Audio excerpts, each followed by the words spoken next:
का कहले बनी राजा भैया कि जब जब हरे आवे लया करे जा के केकर सच बात कहत नहीं राजा भाई। जब जब याद आवेला ते आत्मा के अंदर एकदम एगो लहर जाके जरा लुक कानी फूकेला जेकरा नामवा से पहले स्वर्गीय लगावे के पड़ल भाई जितेंद्र यादव उर्फ लंगड़ यादव जी हमनी के सिवान जिला के आन बान शान भाई एगो शहर कहत रहले कैसे कि चिरुआ भपानी जदी छानी पटल बत चुअत पानी और यानी से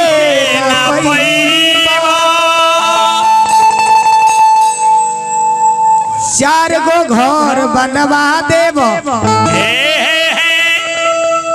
चार गो लोग बन के खिया देव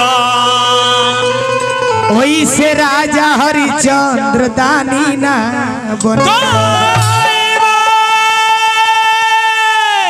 अरे हाई मैं पढ़ी के केतनो आरे लमहार हो जाइबा बाकिर बाबूजी के बाबूजी न लड़ी के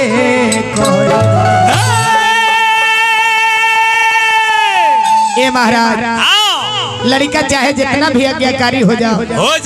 विद्वान हो जाओ देश के प्रधानमंत्री हो जाओ जिला के कलेक्टर हो जाओ बिहार के सीएम बन जाओ लेकिन बाबूजी के बाबूजी ना लड़के कहाई बाबूजी बाबूजी होले लड़का लड़का होले बाबूजी कितनो पुरानिया हो गए लड़का उनकरा आगे लड़के कहे है ना जी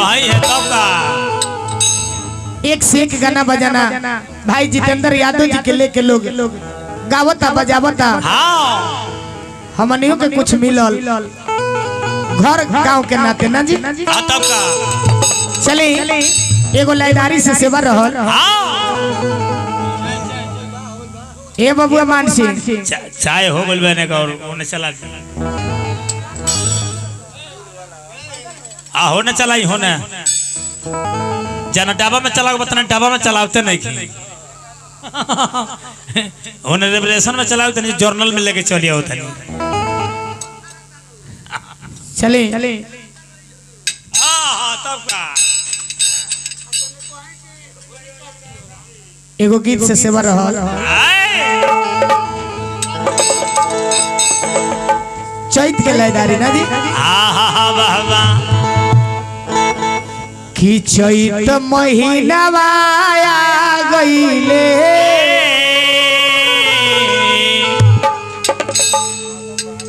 आयाम महुआ मोजरा गई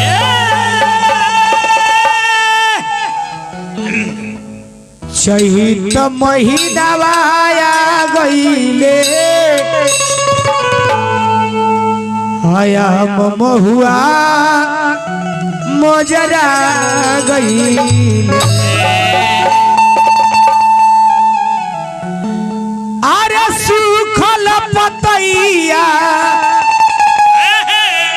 में जीवा परल बा आ दूधवा से कचनार भई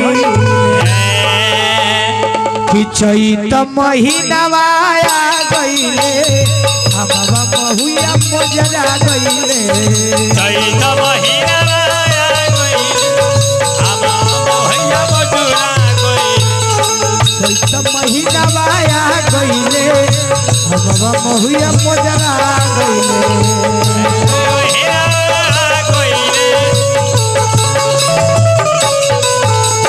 सुखल पतैया हरिहर हो गईले कढ़िया में दूध का चनार भइले सुखल पतैया हरिहर भइले दूध का चनार भइले सुखल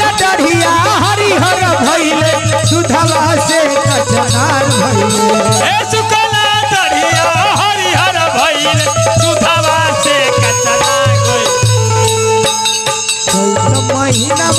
आ गईले हमारा मोहिया मोजरा गईले महीना आया गईले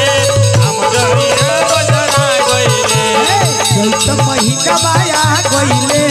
हमारा मोहिया मोजरा गईले चैत महीना आया गईले हम मोहिया मोजरा गईले पलम बसे दूर देश में मोर सजनवा ना आइले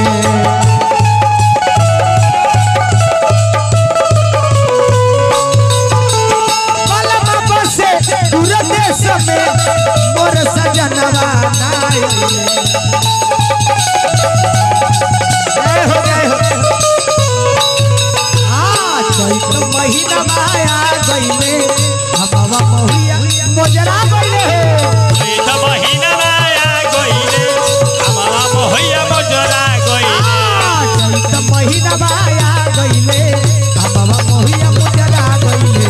चैत महीना आया गईले हमारा मोहिया मोजरा गईले